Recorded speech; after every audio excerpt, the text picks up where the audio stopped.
नमस्कार दोस्तों। यदि आप 2026 में मैट्रिक की परीक्षा देंगे और आपको गणित से डर लगता है तो डरने की बिल्कुल भी जरूरत नहीं है।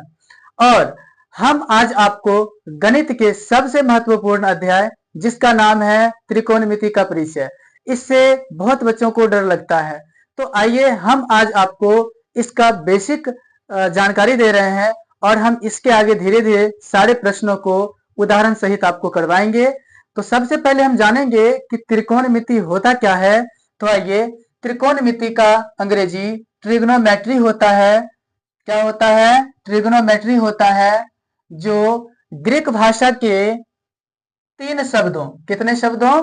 तीन शब्दों ट्राई, गोनिया और मैट्रन से मिलकर बना है, जिसमें ट्राई का अर्थ तीन, यानी ट्राई का अर्थ तीन, गोनिया का अर्थ कोण और मैट्रन का अर्थ जो होता है माप होता है। अर्थात आप कह सकते हैं कि इसका शाब्दिक अर्थ क्या होगा? तो त्रिभुज की माप होगा। यानी इस अध्याय में हम त्रिभुज की माप को मापेंगे। ठीक है, तो आप त्रिकोणमिति किसे कहेंगे? तो गणित की वह शाखा जिसके अंतर्गत त्रिभुज की भुजाओं और कोणों के बीच संबंध का अध्ययन करते हैं, उसी को हम क्या कहेंगे?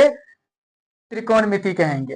तो इस त्रिकोणमिति चैप्टर में हम समकोण त्रिभुज से संबंधित सारी चीजों को पढ़ेंगे। तो देखिए, इसमें आपको ना इस प्रकार से एक समकोण त्रिभुज के रूप में जब भी बनेगा सवाल, तो आपको समकोण त्रिभुज पे ही बनेगा। तो समकोण त्रिभुज में आपको मालूम होगा, आप 9 क्लास में पढ़े होंगे कि इसको कहते हैं लंब, नीचे वाले को कहते हैं आधार, और जो इस तरह से फिसलने जैसा होता है इसको कहते हैं कर्ण। और समकोण त्रिभुज में सबसे बड़ी भुजा कर्ण ही होती है। तो कभी लंब और आधार हमेशा चेंज होते रहता है, लेकिन वो कब होता है, किस स्थिति में होता है, वो हम आगे बताएंगे। लेकिन कर्ण जो है वो कभी भी चेंज नहीं होगा। तो आइए, इसमें कुछ और बातें आपको ध्यान रखना है, जिसमें से पहला बात है साइन थीटा एक संकेत है, अर्थात साइन को थीटा से अलग नहीं किया जा सकता, और ना ही साइन गुना थीटा लिखा जा सकता है। यानी थीटा एक, साइन थीटा एक संकेत है, आप इसमें से ना साइन को अलग कर सकते हो थीटा से, ना थीटा को अलग कर सकते हो साइन से। जब भी लिखाया जाएगा या लिखा जाएगा तो sine theta, cos theta, tan theta और इस तरह से सेक, टेन, कोसेक, इस प्रकार से लिखे जाएंगे। इसके बाद 2 नंबर बात आपको क्या ध्यान रखनी है, जैसे साइन थीटा का स्क्वायर हम लिखेंगे तो इस प्रकार से नहीं लिखा जाता, यानी साइन थीटा का स्क्वायर, कोस थीटा का स्क्वायर, टेन थीटा का स्क्वायर, कोट थीटा का स्क्वायर, सेक थीटा का स्क्वायर और कोसेक थीटा का स्क्वायर। इसमें 6 चीजें होती है, साइन, कॉस, टेन, कॉट, सेक, कोसेक, यही होती है। तो हम इसको जब भी वर्ग के रूप में लिखेंगे तो ऐसे नहीं लिखेंगे साइन थीटा का स्क्वायर, इसके बदले में हम क्या लिखेंगे? Sine square theta. Cos theta square नहीं लिखेंगे, कॉस स्क्वायर थीटा लिखेंगे। टेन थीटा स्क्वायर नहीं लिखेंगे, टेन स्क्वायर थीटा लिखेंगे। इसी तरह से कोट थीटा स्क्वायर नहीं लिखेंगे, कोट स्क्वायर थीटा लिखेंगे। फिर सेक थीटा स्क्वायर नहीं लिखेंगे, सेक स्क्वायर थीटा लिखेंगे। कोसेक थीटा स्क्वायर को हम कोसेक स्क्वायर थीटा के रूप में लिखेंगे, यानी उस प्रकार से हम लिखेंगे। तीसरा बात आपको क्या ध्यान रखना है, साइन थीटा का व्युत्क्रम, व्युत्क्रम का मतलब उल्टा, ठीक है, उल्टा। तो साइन थीटा का उल्टा कोसेक थीटा होता है और कोसेक का उल्टा साइन थीटा होगा।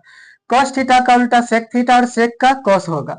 उसके बाद टेन थीटा का कॉट होगा, कॉट थीटा, और कॉट थीटा का व्युत्क्रम टेन थीटा होगा। तो ये व्युत्क्रम बहुत इंपॉर्टेंट है, जिसे आपको अच्छे से ध्यान रखना होगा, और इसका प्रयोग हम चैप्टर में करेंगे।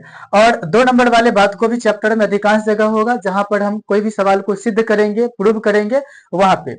चौथा बात आपको क्या याद रखने हैं, प्रत्येक त्रिकोणमितीय अनुपात एक वास्तविक संख्या होती है। यानी वास्तविक संख्याएं किसको कहते हैं? परिमेय और अपरिमेय, यानी जिसका मान रूट से बाहर है और जो बाहर नहीं भी है, वो सभी के सभी क्या है? वास्तविक संख्याएं हैं, और वो सब क्या होगा? त्रिकोणमितीय अनुपात होगा, चाहे वो बट्टा में हो या रूट में हो। ठीक है, चलिए 5 नंबर बातें आपको क्या याद रखनी है, किसी भी न्यून कोण के लिए, तो न्यून कोण किसको कहते हैं? 0 डिग्री से अधिक और 90 डिग्री से कम। ठीक है, तो उसके बीच जितने सारे कोण आएंगे वो सभी कोण त्रिकोणमितीय अनुपात के लिए क्या होंगे? सत्य होंगे। ठीक है, आशा करता हूं ये समझ में आ गया होगा आपको।